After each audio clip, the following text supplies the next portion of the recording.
Welcome everybody to another episode of Forgotten Coast Fishing. I'm your host David, and I can't wait to get out on the water to show you what I do to find and catch fish. Alright, so here it is, January 27th, 2023. It's a little bit chilly. It started out as 39 degrees when the sun came up this morning. Supposed to get up to the upper 50s. We had a cold front come through a couple days ago. It's still not quite warmed up from that front. We still have some north winds, a little bit breezy. So the plan for today is to hit the intercoastal waterway for maybe some sheep's head, redfish, or trout. I chose to target the intercoastal waterway today for two reasons. One, it runs east and west, and that will give us some good protection from those north winds. And also, since it's quite cold outside, I'm hoping those fish will stack up into the large channel that's in the middle of the intercoastal waterway. So come along with me and see if our plan holds true or what we end up doing to find some fish. And please hit that subscribe button. And please, as always, stay tuned to the end of the episode where we go over today's takeaways. We'll see you out on the water. Alright guys, so we're here at this spot. If you follow my channel, you might notice this spot had a good success a couple weeks ago in this area with some sheep's head. So I tried to fish the opening of the intercoastal waterway a few minutes ago, but the current was coming out too strong and my trolling motor just couldn't hold me. But I did run over a couple holes coming over here that I saw some fish markings. So we might try that a little later, but I thought I'd come over here where the current's a little less and try this spot first. So here's our first cast of the day, and I'm using this bird of prey half-ounce fiddler crab jig with some live shrimp.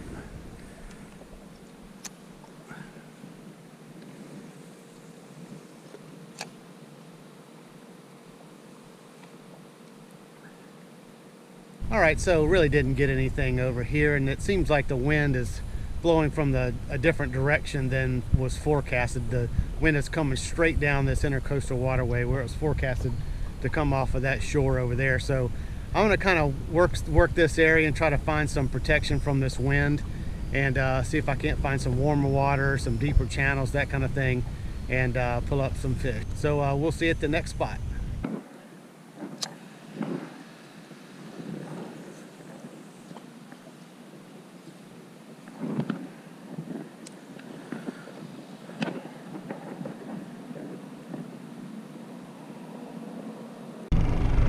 Alright, so no luck there in the intercoastal waterway. Tried a couple spots, some with docks, some with rocks, but really couldn't get anything. So I'm going to head out into the bay.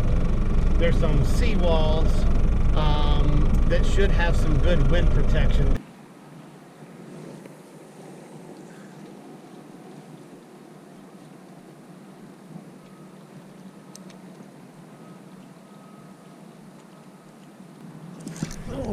Oh, missed him. Okay. Well, at least we got a bite, and it was a solid bite, because I have been moving all around this morning with really no bites at all. So let's see if we can check our shrimp. Okay, well, okay, so something's getting it.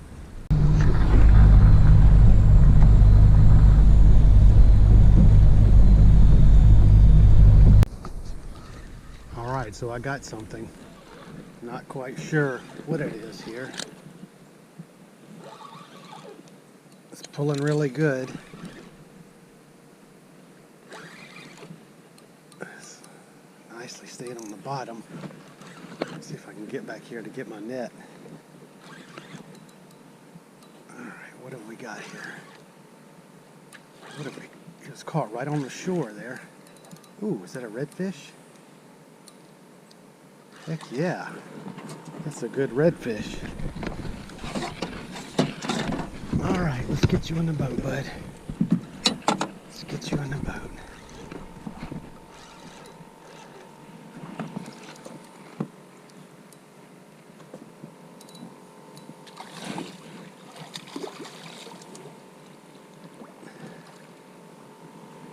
All right, very good.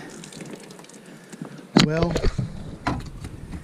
let's get him off the hook and get a measurement on him. All right, so he measured 20 inches, so he's going to go in the box. And in my area here in Florida, we only get to keep one, so he's my one redfish for the day. But I'll tell you, I didn't have my camera on. I hadn't had much bites the whole day long, and it was, you know, getting kind of discouraging a little bit. So what I did is I pushed way back up in here in this intercoastal waterway. Came 3-4 miles, 5 miles probably, till I, you know, just could get out of the wind and get in some warmth.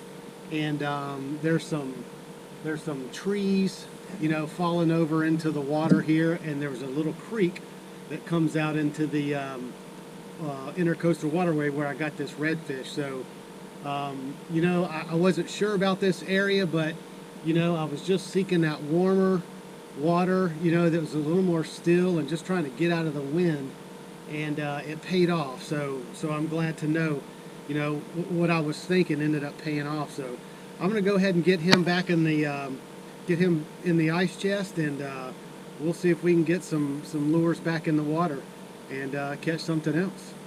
All right, so I caught that redfish on this Z-Man trout trick, and really that was about my 3rd or 4th cast. And so I didn't even have the camera on. I had to try to get the camera on and get all that kind of stuff on. Just you know, it's just been such a slow day, typical of, you know, after a cold front. But you know, sure enough, I came back here where it's a little wind protected. I can tell the water's a little warmer, and got that redfish. So really excited about that redfish. So I'm going to get this out again and see if we can't catch another. Unfortunately, that was my one redfish for the day, but you know, that's one redfish I didn't have a few minutes ago. So all right, so what I'm doing, I moved back to where I caught that redfish a few minutes ago. I wanted to show you the creek that was coming out. I didn't notice this when I caught the redfish.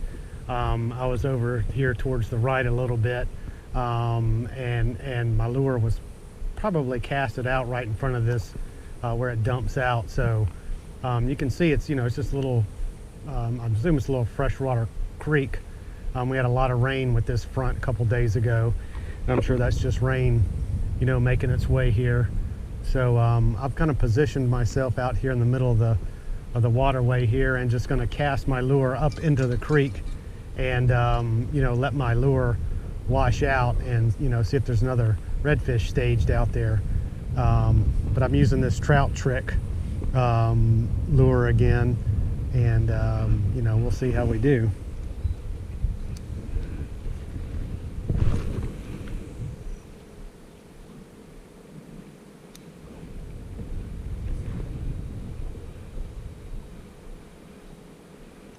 I didn't get any other redfish at that spot, so since I can only keep one anyway, I think I'm going to go back and hit some of those sheep's head spots. And you know, if nothing there, then I may go out to the bay, and if the wind feels like it's died down, I may try for some trout.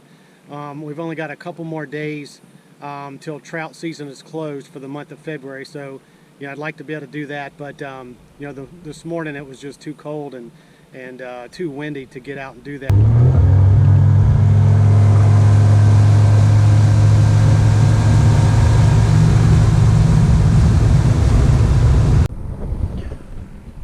So I'm back at the mouth of the intercoastal waterway. Kind of see how it dumps out into the bay right here. We got some rocks over here, so I think I am going to head out for some trout. But before I got out there, I thought I would try some of these rocks here. See if we can't pull up a sheep's head.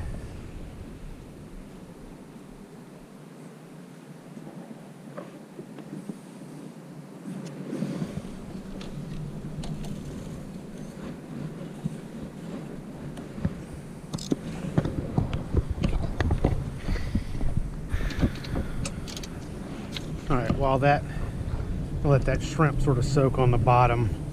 Really should have a circle hook to do that kind of thing, but I'm not real confident that it's going to get anything. But You know, I've got this deep channel and all this water is rushing out of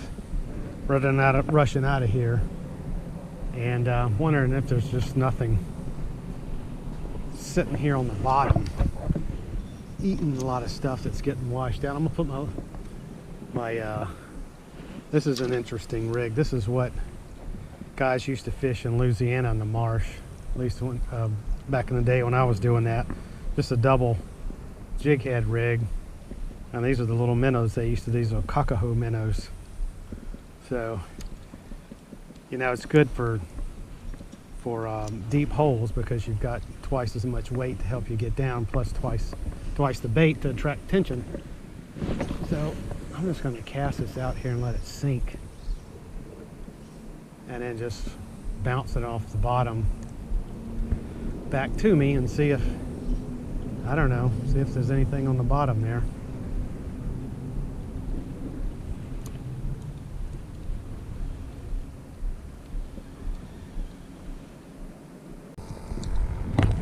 All right, so I'm out here in the bay, and I was going to try to get up to some of what little indentations and somewhat creeks this bay has, but it's too shallow to get in.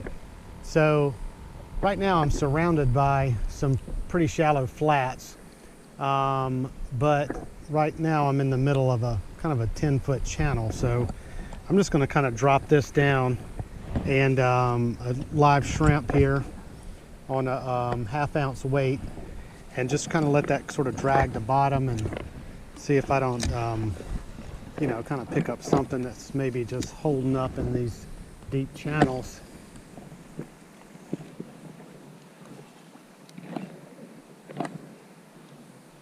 Water significantly cooler. It was about close to 57 way back in that intercoastal waterway. Now we're sitting at 52, so that's usually not a good thing, but maybe it will drive the fish down into these channels.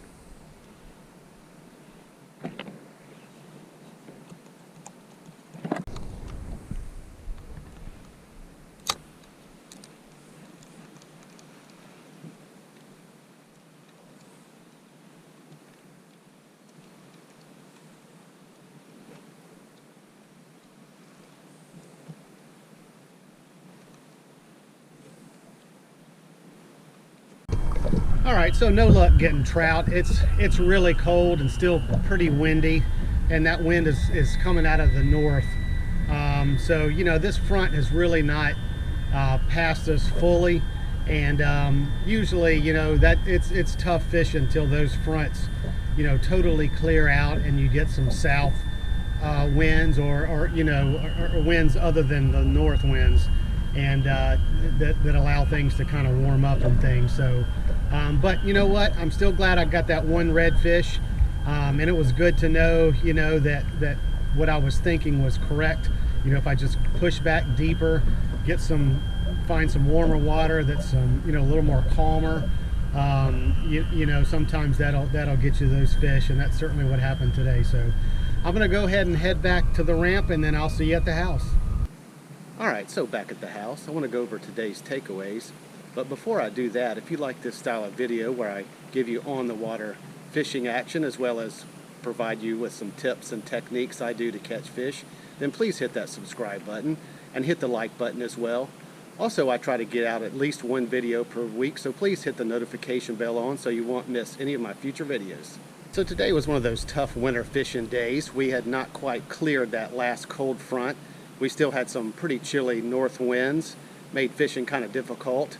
You know, I began fishing the day for some sheep's head. I went to some docks, some seawalls, rocks, that kind of thing. Never picked up any.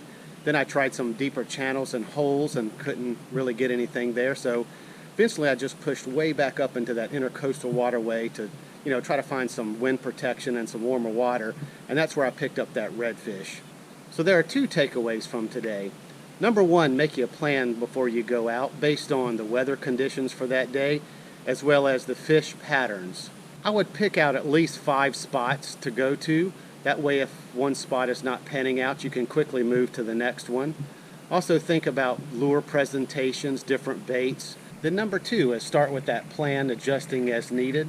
But be persistent and stick to that plan, and you'll most likely find some fish. So I hope you're able to use that information to help you find fish in your area. And until next time, we'll see you on another episode of Forgotten Coast Fishing.